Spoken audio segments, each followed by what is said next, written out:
भारत देश सिर्फ और सिर्फ हिंदू मुस्लिम, भारत देश सिर्फ और सिर्फ कब्र की खुदाई, हम्म। और उनमें यदि डालेंगे कि भारत देश में अभी क्या चल रहा है तो वो आपको बता देंगे कौन से चैनल क्या न्यूज चला रहे हैं और कौन से चैनल को क्या वर्ल्ड की जो रैंकिंग है उस रैंकिंग में कहाँ वो खड़े होते हैं। को तो कब्र से मतलब है। 1707 में जो एक आदमी नहीं रहा, जिसकी मृत्यु हो गई, उसकी कब्र खुदवानी है लोगों को, औरंगजेब की कब्र हटानी है। एक बहुत बड़ा दुनिया का फिलोसफर था, मैं नाम लेना चाह रहा हूँ, कार्नवालिस। तो उसने एक बड़ी अच्छी पोएम में अपनी बात को लिखा था। उसने बोला था कि धर्म एक ऐसा नशा है, और इसी के साथ में आप सबको पता होगा कि कार्ल मार्क्स भी पैदा हुआ था जर्मनी में। कार्ल मार्क्स ने भी एक वर्ड बड़ा अच्छा दिया था। उसने बोला था कि विश्व में ये धर्म ही एक ऐसा नशा है कि उसमें पूरी सदियां बीत जाती है और आदमी को कुछ भी ये नहीं दिखता है, कुछ नहीं समझ में आता है कि उसका कितना कुछ डूब गया, कितना नुकसान हो गया, कितनी सारी चीजें सब कुछ खत्म हो गई। इस देश में भी बीजेपी और करंट रूलिंग पार्टीज जहां जहां उनके तंत्र है, या जो भी रूलिंग पार्टीज करते हैं, मेरा स्पेसिफिक मैं नहीं कर रहा हूँ, जो भी रूलिंग पार्टीज इस तरह से धर्म के आधार पर चीजों को बढ़ा रही है, जिसमें से आपने देखा होगा, मैं 5-6 मुद्दों को गिनाना भी चाह रहा हूँ, जहां पर सारी सरकारी तंत्र को प्राइवेटलाइज किया जा रहा है, जहां पर 144 करोड़ भारत देश की जनता है, जो विश्व की सबसे बड़ी आबादी की जनता रखती हो।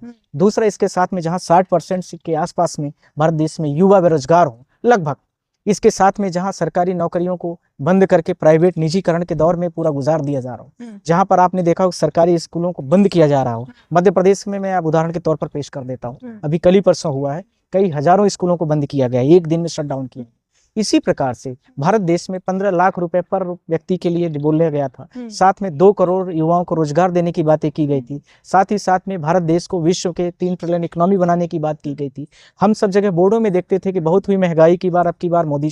ये सारे मुद्दे पूरे भारत देश के छिन गए हैं। भारत देश डोमेस्टिक वायलेंस, भारत देश लड़कियों को लेकर के छेड़छाड़ की घटनाएं, रेप की घटनाएं, और जिस तरीके से FIR दर्ज न होना, ये सारी घटनाएं जिस तरीके से भारत देश को विश्व रूप में दिखा रही हैं, तो मुझे लगता है कि जो भारत देश विश्व रूप में, विश्व गुरु के रूप में अपने आप को दिखा रहा था, वो कहीं भी नहीं दिख रहा है। प्रधानमंत्री ने सदन को भी संबोधित किया, उन्होंने महाकुंभ की बात की, लेकिन जो बीती रात घटना हुई उस पर किसी ने भी अभी तक कोई बयान जारी नहीं किया है, ना प्रधानमंत्री ने। मुख्यमंत्री जो है महाराष्ट्र के, जो उनका गृह क्षेत्र है, वहां ये सब कुछ हुआ, और उसके बाद वो कहते हैं कि ये एक फिल्म आई थी हाल ही में, छावा, उसकी वजह से लोगों के अंदर ये उबाल है, गुस्सा है औरंगजेब को लेकर, और इसकी वजह से ये सब कुछ हुआ है। मैं आपके चारों प्रश्नों का जवाब देना चाहता हूँ। पहला, सबसे पहले प्रश्न का जवाब, भारत देश में जो वर्तमान प्रधानमंत्री हैं, यदि वो विदेश जाते हैं तो पाकिस्तान या किसी भी कंट्रीज में, वर्ल्ड के इस्लामिक कंट्रीज में जाते हैं, वर्ल्ड की बहुत सारी इस्लामिक कंट्रीज लगभग 40 के राउंड्स में, जहां भी जाते हैं वो वहां पर वहां के प्रेसिडेंट हो या प्राइम मिनिस्टर हो या शासक हो, उससे गले मिलते हैं। आपने देखा होगा, भारत देश में आते हैं तो ड्यूअल पॉलिटिज्म शुरू कर देते हैं, हिंदू मुस्लिम बात इनडायरेक्टली तरीके से हर जगह कर देते हैं। साथ में उन्होंने बहुत सारी डुबकियां लगाई, पर मैंने उनसे आपके माध्यम से, आपके चैनल, क्योंकि आपका बड़ा चैनल है, आपके माध्यम से उनसे बोलना चाह रहा हूं कि क्या बेरोजगारों के नाम पर भी कोई डुबकी लगाई है? आस्था के नाम पर यदि गंगा मैया में स्नान करने गए थे, इवन उत्तर प्रदेश के चीफ मिनिस्टर ने भी बहुत सारी क्रेडिट ली है। मैं उनसे भी बोलना चाह रहा हूं कि भारत देश में जितने 60% युवा जो बेरोजगार घूम रहे हैं, उनके नाम पर भी एक डुबकी यदि लगा लेते तो मुझे लगता है कि भारत देश की जनता और भारत देश की युवा भी कुछ धन्य हो सकती थी। ये आपके दूसरे प्रश्न का जवाब है। तीसरा, भारत देश में जिस तरीके से प्रधानमंत्री अभी पार्लियामेंट में बोल रहे हैं, वो जो भगदड़ हुई, भगदड़ में जितने लोग मारे गए, जिस तरीके से CCTV फुटेज को डिलीट किया गया, साथ ही साथ में जिस तरीके से अव्यवस्थाएं फैली पूरे भारत देश में, इस तरीके से प्रिंट मीडिया, इलेक्ट्रॉनिक मीडिया के माध्यम से 150 साल बाद या 200 साल बाद महाकुंभ करके कहा गया, फिर बहुत सारे लोगों को डाइवर्ट किया गया, वापस किया गया, उस तरीके इतनी अनियमितताएं फैली, बहुत सारे लोग मारे गए, जिसमें क्योंकि मेरा भी घर इलाहाबाद के पास में ही पड़ता है, तो मैं भी उसको काफी वहां से वाकिफ, कितने लोग मरे उसकी वास्तविकता की घटना छुपाते हुए सरकार और उसके साथ में उसके तंत्र सब जगह भागते। क्या प्रधानमंत्री को इसमें जवाब नहीं देना चाहिए था? कई गाड़ियां ऐसी खड़ी रही कि उनकी लापता रही और उनके लेने वाले आज तक नहीं आए। मुझे लगता है कि कई गाड़ियां हैं, मुझे लगता है वो शुरुआती दिन से, जिस दिन से महाकुंभ शुरू हुआ है, आप यदि 14 जनवरी मकर संक्रांति के दिन से बात करेंगे तो उनके बारे में आज तक आइडेंटिटी नहीं हुआ, तो उसमें ही प्रधानमंत्री को बोलना चाहिए। सर, नागपुर के मुद्दे पर अगर हम वापस आए, तो नागपुर के मुद्दे पे अभी जो मुख्यमंत्री हैं वो कह रहे हैं कि फिल्म की वजह से लोगों में आक्रोश है, क्योंकि फिल्म में औरंगजेब के किरदार को दिखाया गया। लेकिन अभी 1 हफ्ते पहले उन्होंने खुद बयान दिया था कि औरंगजेब की कब्र को वहां से हटा देना चाहिए, उसे बुलडोजर की मदद से वहां से जल्द खुदवाना चाहिए और वहां से हटाना चाहिए। आपका लास्ट प्रश्न जो था, हम उसको सबमिट भी करने वाले थे जी। जो चीफ मिनिस्टर इस तरह के बयान दे रहे हैं, जिस तरीके से हर स्टेट के चीफ मिनिस्टर दे रहे हैं, देवेंद्र फडणवीस के इस तरह के बयान क्या शोभा देते हैं? आप किसी स्टेट के मुख्यमंत्री हैं, आर्टिकल 124 को आप पढ़ लीजिए स्पष्ट तरीके से। आप ओथ लेते हैं तो भारत के संविधान के लेते हैं कि मैं शपथ ले रहा हूं कि भारत देश की संप्रभुता, अखंडता को बरकरार रखूंगा। करेक्ट। तो संप्रभुता का मतलब क्या हो गया? अखंडता का मतलब क्या हो गया? इसका मतलब मैं जातिवादी, धर्म विशेष, ये सब बातें को नहीं करूंगा। संविधान की रक्षा करूंगा। आप कौन सी रक्षा कर रहे हैं?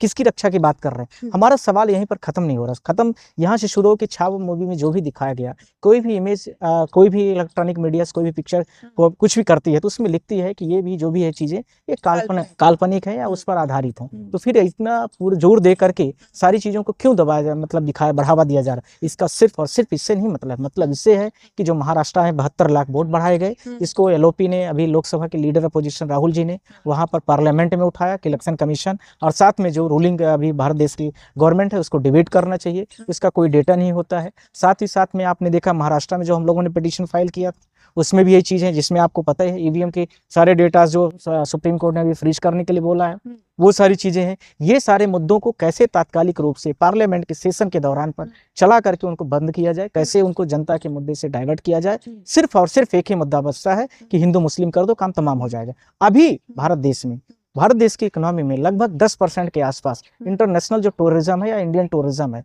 उससे जीडीपी का अंश आता हो।